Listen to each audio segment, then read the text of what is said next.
مخوفترین جنگنده رادارگریز ایران، قاهره 313، پروژه واقعی یا عملیاتی روانی. این تصویر نه از یک بازی ویدیوییه، نه از فیلم علمی تخیلی.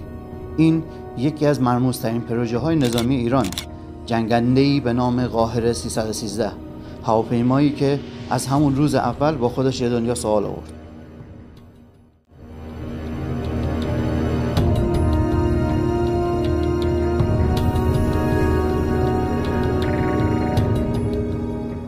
چهارده بهمن 1391 ایران رسما از جنگنده‌ای سبک با ظاهر آینده‌نگر رونمایی کرد. ادعا شد این هواپیما رادارگریز کم مصرف و مناسب جنگ‌های ارتفاع پایین و غیر متقارنه.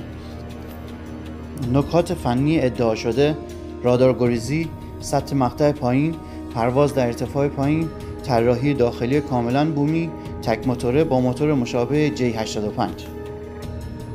اما خیلی زود انتقادات شروع شد. کابین بیش از حد کوچک، ورودی هوای غیر علمی، نبود نمایشگر واقعی و بیش از همه نداشتن هیچ فیلم پروازی واقعی. کارشناسان ادعا کردن این یه ماکت نه هواپیما. رسانه‌های خارجی اونو مسخره کردن، اما ایران ساکت نموند. سال 1396 یک نمونه واقعی ترش رو با موتور جت روی بان نشون داد. اما ناگهان در اردیبهشت 1403 وزارت دفاع ایران از نسخه بدون سرنشین قاهره رونمایی کرد.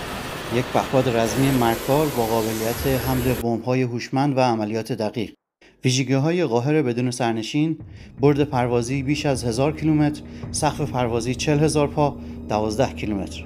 بمب‌ها: بمب هدایت شونده قائم 5، بمب نقطه زن سدید، بمب‌های 250 کیلوگرمی هوشمند، مداومت پروازی بالا برای عملیات پایدار در عمق خاک دشمن، رادارگریزی نسبی با طراحی شکسته و زوایای پنهانکار، قابلیت پرتاب از باند کوتاه یا خودروهای متحرک. این پهپاد شطرنج نظامی منطقه را عوض می‌کنه. بی صدا، سریع و با ضربات دقیق. از قاهره خیالی رسیدیم به قاهره عملیاتی. چه قاهر پرواز کنه چه نه، یه چیز واضحه: ایران تو ساخت قدرت بومی نظامی جدی و مستقل شده.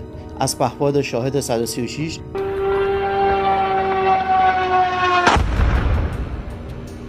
تا فاتح، از موشک‌های هایپرسونیک تا تانک کرار. قاهر شاید نماد باشه، شاید سلاح واقعی، اما پیامش واضحه: ایران به تکنولوژی اعتماد داره و این تازه اول راهه. اگه دوست داری با پشت پرده سلاح‌های ایرانی آشنا شی، حتما سابسکرایب کن، ویدیو رو لایک کن و منتظر قسمت‌های بعدی باش. ما فقط حقیقت رو میگیم.